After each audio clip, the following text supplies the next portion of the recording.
What's up guys, it's JumperVR here, back again with another tutorial on how to boot up OVR advanced settings and access overlay right when you boot up another game, instead of having to go into your menu every time and boot these things up after the game's already been booted.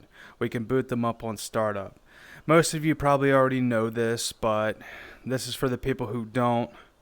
What you want to do is you just want to go into here, go to settings. You want to go into the SteamVR dashboard with the the button to go to the SteamVR dashboard. Should be on your controller. And you want to go into settings, and you want to go to startup, and you want to go to choose startup overlay apps, and you just want to set these to on OVR advanced settings and access overlay. If you already got like a space calibrator for Quest and stuff like that, and if you're doing like a unique Quest setup here for SteamVR, you would also enable that, so it just always boots up and could save some time there too.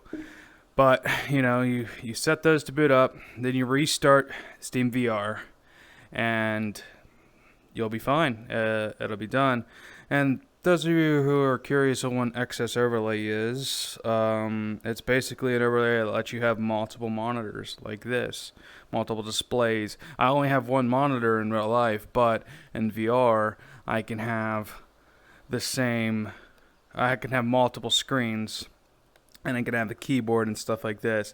If you ever think about getting into streaming VR content, and you think you don't it would be difficult or something like that, with the whole reading the chat thing, like access overlay saves the day. You can shrink these down, and you could put them on your wrist like this by hitting the little options menu. You can put this on your left wrist, and now you can move it around like this, shrink it down a bit more. And you can do this with any screen, any window. You can isolate the windows and select the window you want. I'm selected on like my Google web page, but you can select your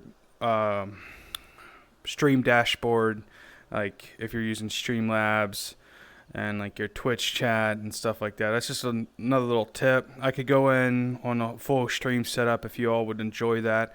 Please leave a comment down below, and I'll go and do a full streaming, like a VR streaming setup video, going over every little neat tool and trick you can have to make your experience a lot easier.